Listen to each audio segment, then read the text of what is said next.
I'm Jella. Hi, I'm Jessica. Hi, I'm Kim. Hi, I'm Ella. Hello, ako si Jean. Hi, I'm JM. I'm Irish. Hi, I'm Julie. Service, hair and makeup.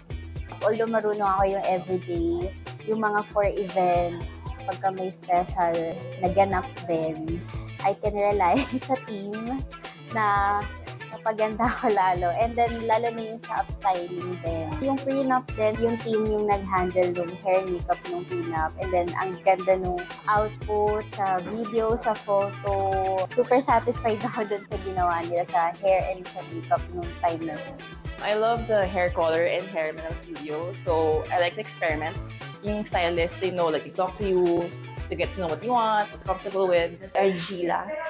Since na-try ko na siyang sa isa sa training, ang ganda ng effect niya and it lasts talaga. Lalo na kung meron kang aftercare. Favorite service ko is yung haircut kasi nakukuha talaga nila, sir, yung peg na gusto. Favorite service, at least the latest one I tried, is a haircut. So I requested for a volume haircut because I always flip my hair. And what Mel did was he thinned the sides so that my hair would easily have volume when I flip it. So I love that. My favorite service is definitely hair color. I only have my hair colored in HairMNL Studio. I don't go anywhere else. Trust all the stylists here at HairMNL to deliver the hair color really well. I've never been disappointed with the results. They're really good. I'm always in great hands. Obviously, the hair color. I think this is the most I've had my hair colored in ever.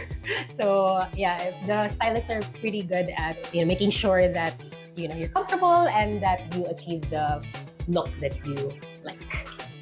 Blowouts. You may not be feeling yourself, but like when your hair looks great, it changes your mood and it makes you feel excited about something. Minsan, alam mo yun, parang kahanap pa ng lakad or what.